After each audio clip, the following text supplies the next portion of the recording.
Bien, buenas tardes. El tema que nos convoca aquí, en este momento, es un tema bastante complejo. Derechos humanos y soberanía nacional.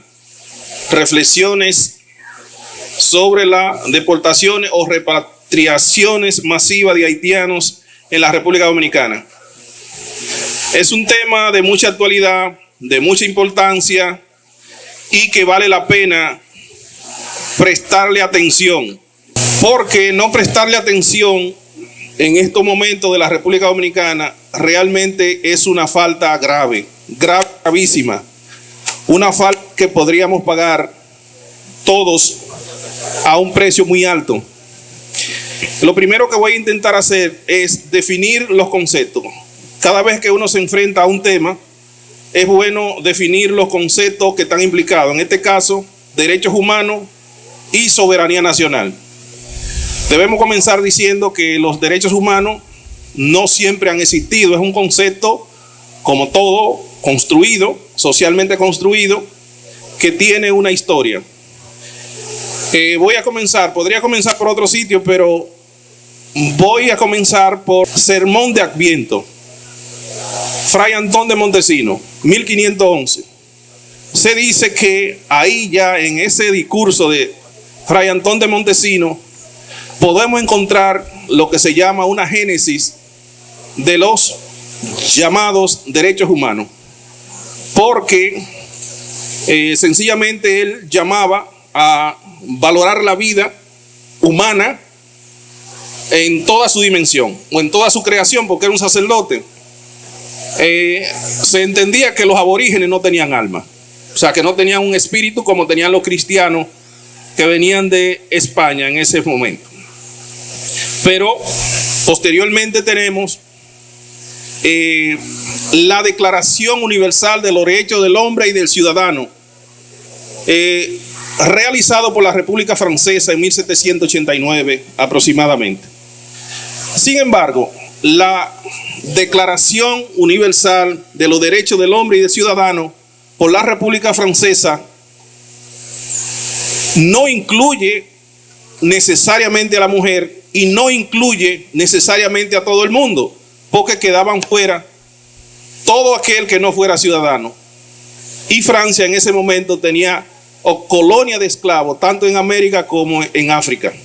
Quiere decir que en esa declaración de los derechos del hombre y del ciudadano no estaban incluidas las mujeres, ni tampoco estaban incluidos los que no eran ciudadanos, dígase los esclavos y otros que no pertenecían a la República Francesa, no eran ciudadanos. Naturalmente, el Papa de la época se pregunta, pero ¿y cuál es la autoridad que tiene la República Francesa? ¿Cuál es la autoridad que se atribuyen los franceses para estar declarando derechos universales del hombre y del ciudadano? ¿Cuál es la jurisdicción que tiene Francia para hablar de la humanidad? No la tiene, porque esa autoridad la había tenido la Iglesia Católica, que se pretende ser la Iglesia Universal. Católico precisamente significa eso. Es un tipo de fe cristiana que pretende ser la fe universal para todos. Luego vamos a caer en el 1948 con la Declaración de los Derechos Humanos. En 1948 se hace una declaración de los derechos humanos, derechos que son universales. En ese sentido debemos decir que no son propiamente derechos. La declaración que se hace en la ONU no son derechos, porque para que sean derechos tiene que haber lo que es de derecho, tiene que haber una sanción para si no se cumple, y la ONU no tiene una policía, no tiene un ejército que le imponga al mundo entero una sanción si hay una violación a eso. Pero además, no es verdad que firmó todo el mundo. La Unión Soviética y Arabia Saudita no firmaron eso. No lo firmaron. O sea que no se trata del mundo entero. Hay una parte del mundo que no firmó ese asunto de los derechos humanos. Eso por un lado. Como ya le dije, no son derechos propiamente, porque para que se constituyan en derecho esos postulados que están ahí en la Declaración Universal del 48, es necesario que las constituciones y de los países la incorporen a su texto legislativo, la Carta Magna de ellos, y que también lo incorporen a sus leyes particulares para que sí haya una consecuencia cuando se viola uno de los derechos. Pero básicamente los enunciados que tienen esos postulados son postulados éticos. Y son postulados éticos porque realmente buscan la protección de la integridad, sobre todo física, del individuo como tal, del individuo corpóreo como tal. Eso es importante tomarlo en cuenta para cuando abordemos el asunto de las repatriaciones masivas de ciudadanos haitianos por parte del gobierno dominicano. Cuando hablamos de derechos humanos, lo que hay que ver es si en esas repatriaciones se está violando uno de esos derechos fundamentales, que es que no se le dé golpe, que no se le veje, que no se le degrade, que no se le lesione su integridad, sobre todo su integridad física. Eso hay que tenerlo en cuenta para saber si hay una violación de derechos humanos. Por el otro lado, tenemos el concepto soberanía. Y cuando hablamos de soberanía, tenemos brevemente que hacer un recuento para llegar a lo que podría ser soberanía, o sea, el Estado o el Estado-nación, el concepto de Estado-nación o de nación política. Yo debo decir que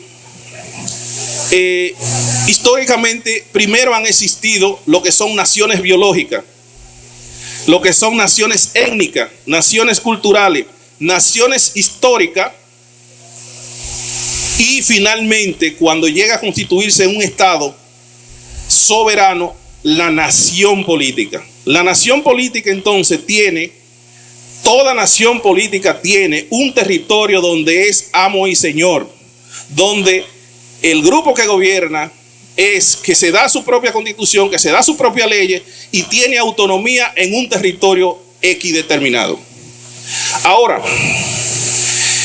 es bueno preguntarse si la República Dominicana como nación política, como Estado soberano, siempre existió.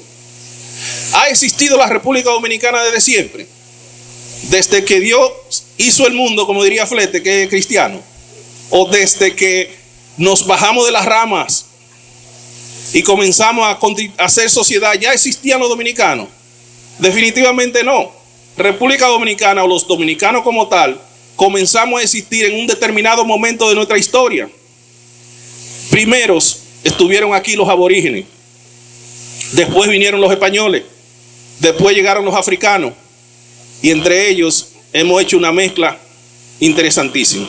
Aquí recuerdo algo que siempre cita el profesor Albelo, que son el cuarteto de un sacerdote llamado Padre Vázquez, que hablaba de que los dominicanos en un momento se quejaban y decían: en la mañana español fui, en la tarde etíope fui, en la noche fui francés y hoy no sé qué será de mí. Eso es lo que quiere decir que aquí en este territorio, en lo que hoy llamamos República Dominicana, pasó por un proceso donde realmente gobernaron o fueron dominantes muchas etnias o muchos poderes. Y lo que hoy es el dominicano no sabía en un momento qué es lo que era, si era español, si era africano, el etíope es el africano, si era francés o si era inglés o si era otra cosa. Eso naturalmente nos habla de que ya hay un nacimiento de una conciencia nacional. Le cuento todo esto entonces para decirle que si la República Dominicana existe como tal hoy, es porque en un momento determinado de nuestra historia, un grupo de hombres y de mujeres tuvieron la voluntad y la determinación de luchar por un territorio, ya sea porque ellos estaban aquí desde siempre o ya sea porque le quitaron este territorio a los que estaban aquí. Se lo estoy diciendo tan crudo como se puede decir. Este territorio no necesariamente nos pertenecía a nosotros. Posiblemente se lo quitamos a los que estaban aquí. Y Es de nosotros porque tuvimos también la decisión, la voluntad y la valentía de enfrentarnos con todo aquel que vino a querer ser dueño de este territorio y de estos recursos. Eso que quede bien claro. La República Dominicana comienza a existir a partir de ese momento y de esa voluntad. Pero también es bueno preguntarse, ¿la República Dominicana siempre va a existir? ¿Necesariamente la República Dominicana va a permanecer en el tiempo? Nada puede eliminar la República Dominicana. Pues debo decirle que sí, que la República Dominicana podría desaparecer, porque han desaparecido muchísimos otros imperios. ¿Cuándo desaparecen los imperios? ¿Cuándo desaparecen las naciones? Cuando los ciudadanos que viven en esas naciones, que son de esas naciones, pierden la voluntad de luchar por su territorio, de preservar sus recursos y decirlo en pocas palabras, de partirle su madre al que quiere inventar con nuestro territorio. Ahora pasamos naturalmente al asunto en cuestión: derechos humanos y soberanía nacional. Ya les he dicho que es un derecho soberano de una nación política, de un Estado soberano, mantener la integridad de su territorio, preservar los recursos para sus hijos, para sus nietos, para sus descendientes. Porque si nosotros tenemos República Dominicana hoy es porque tenemos unos antepasados que lucharon para dejarnos a nosotros y a nadie más este territorio. Y será de nosotros, mientras nosotros, los del presente y ustedes, los del mañana, tengan la voluntad de preservar este territorio contra los enemigos internos que tenemos, que hay muchos dominicanos que están jugando al humanismo abstracto, como decía el profesor Albelo esta mañana. Yo le llamo de otra manera el humanismo malentendido.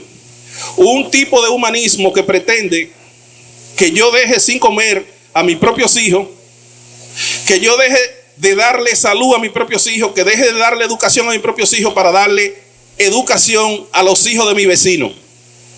Ese es un humanismo malentendido, porque ni siquiera la religión cristiana, que llama a la solidaridad con el prójimo, ni siquiera ninguna máxima del cristianismo se atreve a decir que llamar a un cristiano a decirle que le quite la comida a sus propios hijos, que son su responsabilidad directa, porque un hijo de uno no les mandó a traerlo a uno, para darle comida a los hijos de mi hermano, porque los hijos de mi hermano es responsabilidad de mi hermano. Yo puedo ser solidario con mi hermano, pero los hijos de él son responsabilidad de él. Entonces, eso mismo es lo que está pasando con la nación dominicana y la nación vecina de los haitianos. Vecina, no digo hermano, porque la hermandad hay que probarla en los hechos. Hay hermanos de sangre que son menos hermanos que los amigos. Que los amigos se comportan como verdaderos hermanos, mientras los hermanos se comportan como verdaderos enemigos. En este caso, la hermandad entre las naciones hay que probarla. Y la hermandad entre las naciones se prueban cuando usted ve que el vecino hace causa común con usted. El vecino quiere que progresemos los dos, pero no cuando el vecino quiere jodernos a nosotros. Cuando el vecino quiere jodernos a nosotros. Y nosotros, por ese humanismo malentendido, habíamos venido dejando de que entre en todo. Somos humanos, somos cristianos. Eso no es nada. Denle trabajo a ese pobre infeliz. Y de hecho son pobres infelices. Yo no digo que no. Pero está bien. Mientras usted entre de manera pacífica, porque está sobreviviendo, yo lo entiendo. Ahora, de ahí a usted creer que esa entrada de manera ilegal, de manera irregular, le genera un derecho para usted y para sus hijos, entonces estamos hablando de algo muy distinto. Porque ¿qué es lo que está pasando en República Dominicana ahora mismo? Que el 33% de los nacimientos que se están produciendo aquí en este país son de madres haitianas, son de niños haitianos. Y cuando usted le pregunta a uno de esos niños haitianos, cuando pueden hablar, oye, si se arma una guerra entre Haití y República Dominicana, ¿A quién tú defiendes? Haití. Entonces, maña fuera que una nación como la de nosotros se pueda dar ese lujo. Una nación que tiene una frontera de 400 kilómetros abiertos, donde entra cualquiera que quiera entrar, que se pueda permitir que ese nacimiento que no se da ni siquiera en Estados Unidos, el 33% de los nacimientos que se están dando ahora son de madres haitianas, ilegales, irregulares. Métanle número a eso en 10 años, son como 50,000 por año. Métanle número a eso en 10 años, porque ustedes vean cuántos son. A ver si un país como de nosotros, con una economía precaria, puede aguantar eso. Entonces, estamos hablando de derechos humanos y de soberanía. Yo entiendo que ellos están sobreviviendo, que están en una situación difícil. Y el que está sobreviviendo va a coger para donde hay mayores oportunidades. Yo lo entiendo. Ahora tú tienes que entenderme a mí también. Mientras yo no te encuentre, mientras las autoridades no te encuentren, vive. Mientras no te saquen, vive. Ahora, cuando las autoridades lleguen a tu puerta, no me digas tú a mí que tú tienes derecho porque tú tienes 20 años, que tienes 30, tienes 40, que tienes lo que sea. Y que los hijos tuyos, porque nacieron aquí, son dominicanos. Porque la atribución de la nacionalidad es un derecho soberano. Es un derecho soberano de cada estado. Y el Estado dominicano ha establecido que el jus sanguinis, el derecho a la nacionalidad, se adquiere por la sangre de un dominicano o una dominicana. No por otra razón. Porque ¿quiénes son los países que establecen en sus constituciones el jus soli, el derecho del suelo por el nacimiento? Los países que necesitan que vaya una población de migrantes, de gente más pobre, a trabajar su agricultura, a limpiar los espacios públicos, a trabajar en aquellos empleos donde sus ciudadanos, por el nivel de desarrollo que tienen, ya no desean participar, ya no desean trabajar. Entonces se hace una política de ese tipo y se le dice a los inmigrantes, a cualquiera, vengan, que nosotros necesitamos de ese ciudadano que venga a trabajar. Y como incentivo se le dice que los hijos, si nacen allá, se van a ser reconocidos como ciudadanos. Pero República Dominicana no necesita pobres, nosotros tenemos pobres. De hecho, nosotros mismos nos ha dado demasiado trabajo limpiarlo un poquito. Todavía en el 90 nosotros celebrábamos aquí cuando comprábamos un zapato nuevo, cuando comprábamos una camisa. Que no lo estemos haciendo hoy. Bueno, pero es porque hemos luchado por eso. Vamos nosotros, o podemos nosotros, con esa precariedad que tenemos, con un desarrollo precario, donde tenemos cientos de miles de gente pobre, dominicanos, permitir que venga una población de otro país de manera masiva, más pobre como nosotros. ¿Quién ha ido a Estados Unidos a buscar visa alguna vez? Yo tengo un amigo que lo rechazaron 20 veces cuando fue a Estados Unidos, cuando él estaba jodido. Y después, cuando se limpió, le dieron 10 años. Y después que él no viaja, lo llaman a su casa. Venga, visítenos. visítenos, venga. Señores, yo he dicho todo esto. Y lo he dicho de verdad, en serio. Lo que voy a decir también es verdad. Cuando yo llego a mi casa y prendo la televisión y busco esos videos de lo que ha pasado en el día, realmente es doloroso, es penoso. Es un asunto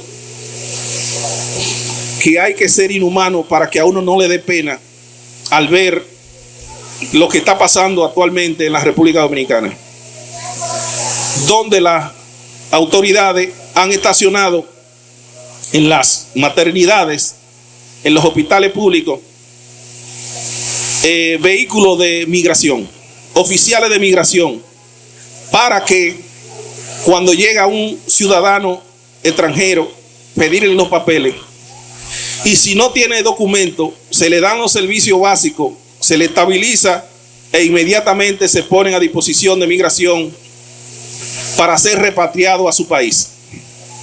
Son imágenes sumamente dolorosas, porque yo me pongo en el lugar de esa persona que anda buscando un servicio de salud que posiblemente no tiene con qué ir a una clínica, que necesita el servicio de salud. Y también cuando veo a cientos de haitianos atrapados en una jaula, mirando hacia afuera, mirarle esa cara así de atrapado, de vencido, de reducido a la nada, de ese muchacho joven mirando hacia afuera con esas ansias de libertad detrás de una reja de un camión de migración. Realmente me da pena, me da tanta pena que a veces quiero cambiar mis ideas, pero luego pienso, ¿y cuál sería la solución? No es en serio que lo estoy diciendo, lo estoy diciendo tan en serio, lo estoy contando así para que vean que lo que voy a decir a continuación no lo digo por odio, no lo digo porque yo soy un humano o porque soy un hijo de mi mamá, que lo soy. Soy hijo de mi madre, de Doña Pura. Lo estoy diciendo porque realmente es doloroso, y el que no se conduele con eso es porque realmente no es un ser humano educado en estos tiempos, que tiene mucha sensibilidad. Sin embargo, me pregunto, ¿cuál sería la solución a 15 o 20 años si el problema no lo detenemos aquí? Si el problema no lo detenemos en este momento, ¿cuál sería el maldito problema que nos vamos a encontrar dentro de 20 años si siguen pariendo todos los años entre 50 y 52 mil ilegales en nuestro territorio? Si siguen presionando nuestro servicio de educación, donde se supone que se quedaron como 150,000 niños dominicanos fuera de las escuelas, después que nosotros hicimos una lucha de un 4% para tener aula, porque ya está llena de cientos de miles de haitianos que ocupan nuestras aulas. Y que hoy, los dominicanos de hoy, aquí en la universidad, aparecen personas con un alto grado de formación que lo dicen como un maldito chiste. A nivel de doctorado y de maestría lo dicen como un chiste. En el pequeño Haití se está dando una cosa maravillosa. Ahí casi no se habla español. Y salta otro por allá muy alegre. Y en la escuela donde yo trabajo nada más se habla español en el aula, porque en el patio todo el mundo habla creol. Y esas son cosas para nosotros celebrar. Esas son cosas para preocuparnos. Son cosas para preocuparnos. Entonces, el asunto es que estamos obligados a apoyar las medidas que se están tomando para repatriar a su país a todo el que esté ilegal, a todo el que presione nuestro servicio de salud y nuestro servicio de educación.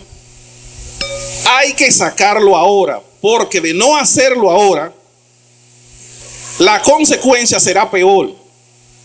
Tendremos que pagar un precio de sangre, como dicen en la Biblia, pagar un precio de sangre por nuestra república, porque los haitianos no se van a dejar morir. Ellos sí están claros, no tienen nada que perder, no se van a dejar morir. Y si lo dejamos crecer aquí, si no los obligamos a que en Haití le busquen solución a los problemas de los haitianos en Haití, y le abrimos la ventana para que los problemas de los haitianos se les resuelvan en República Dominicana con los recursos de los dominicanos, pues entonces en 20 o 30 años vamos a tener que fajarnos a tiro limpio. Y déjeme decirle que ustedes no salen con los haitianos. Cuerpo a cuerpo ustedes no salen con los haitianos. Ustedes están gordos todos. Ustedes están fuera de forma. O sea, se lo estoy diciendo porque es verdad. Porque es verdad. Flete no sale con un haitiano. Y ellos sí están claros. A la hora de la verdad, los haitianos se unifican en contra de los dominicanos. Recuerden el canal ese que se hizo, que muchísimos haitianos cogieron de aquí para allá y vinieron de otra parte del mundo, porque el tema dominicano los unifica a ellos, mientras que nosotros nos dividimos entre ese humanismo mal entendido y esa traición a la patria. Yo no digo que lo maltratemos, y con esto voy cerrando. El asunto es soberanía nacional y derechos humanos. Lo que nosotros debemos exigirle al Estado es que si va a deportar a un haitiano, sea una embarazada, o sea una persona enferma, o sea un haitiano normal que usted lo encuentre por el camino, que no le dé golpe. que no lo lleve en esas guaguas, en esas prisiones, que me imagino que debe hacer un calor terrible, que me imagino que no hay asiento, que me imagino que es terrible, que lo cojan en Higüey, que lo lleven a la frontera, en la frontera donde el territorio haitiano, que lo lleven en esa situación. Eso no puede estar dentro de derechos humanos, porque ¿qué es lo que los derechos humanos realmente exigen? Que se respete la integridad, sobre todo física, de todo ser humano, sin importar su religión, su nacionalidad, su estatus migratorio o cualquiera de esas variables, o su preferencia sexual, o cualquiera de esos inventos que nos hemos inventado nosotros en este último momento. Finalmente, señores, debemos recordar lo que decía el profesor Avelino, de un acto de ilegalidad, de la comisión de un acto ilegal no se generan derechos.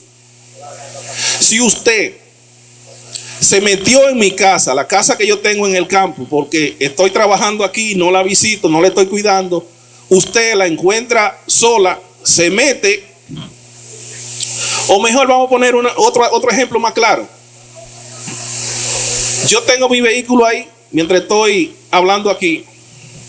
Pero Jairo, que pasó por ahí, violó el seguro, lo prendió y se lo llevó. Y como mi vehículo tiene la goma vieja, Jairo le compra 4 gomas.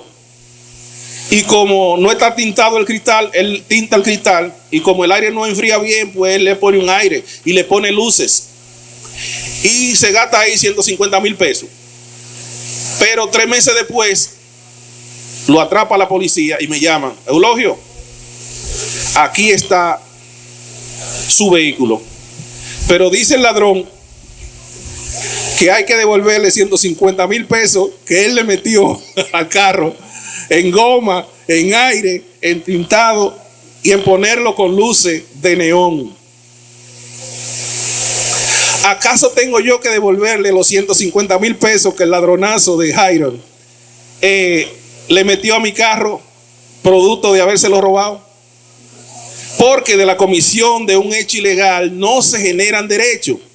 Pues es lo mismo.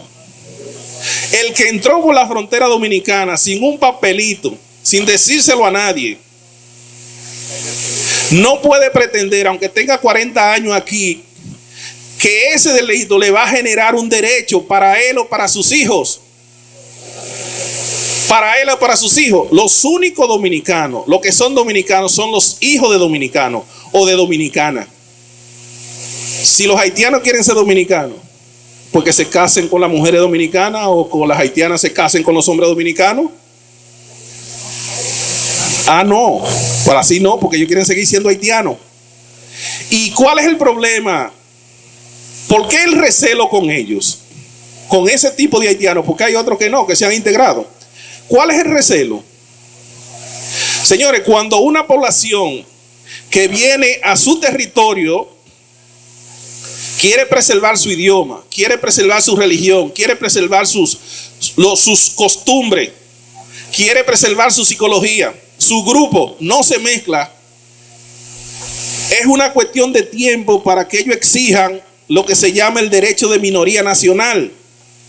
Y la minoría nacional, cuando hay una minoría nacional en un territorio, hay que sacar una parte del presupuesto para que ese grupo se eduque en su idioma, enseñe su religión, tenga sus diputados, tenga sus senadores y tenga una representación en todo el estamento del Estado que defienda los derechos de esa minoría nacional. Y el concepto de minoría nacional y de esa estrategia es muy peligrosa, porque hay unos amigos de flete que lo sacaron de su territorio. 1800 años estuvieron ellos fuera de su territorio. Estoy hablando de los hebreos, de los judíos. 1800 años lo sacaron del territorio. Los romanos lo sacaron, lo dispersaron por el mundo. Pero como es una nación que se construyó fuera, como nación étnica, como nación biológica, como nación cultural, como nación histórica, los judíos se construyeron desde antes de tener un territorio donde ellos fueran una nación política. Estaban dispersos por el mundo los judíos y duraron 1800 años fuera de ahí. Y sin embargo, lograron, en base a estrategia y maña judía, que comenzó a final de 1883 por ahí, cuando se hicieron fundaciones judías para el retorno, fundación hebrea para el retorno, que eran grupos sionistas de judíos muy poderosos en el mundo que tenían dinero y comenzaron a gestionar la idea de volver al Estado de Israel, a la tierra de Israel, a la tierra prometida que ellos se le quitaron a otro grupo y que eran tierras donde manaba la leche y la miel, porque ya había un grupo que tenía muchísimos años trabajando ese territorio para que manara leche y la miel, porque del desierto donde no hay gente trabajando no manda nada, no hay leche ni miel, eso hay que cultivarlo. Y los judíos se lo quitaron a esa gente, se lo quitaron. Esa es su tierra prometida. A ellos lo sacaron y ellos lograron volver. ¿Y cómo volvieron? Y esto quiero que lo anoten. ¿Cómo volvieron los judíos a la tierra santa para ellos? ¿Cómo está, profesor? ¿Cómo volvieron?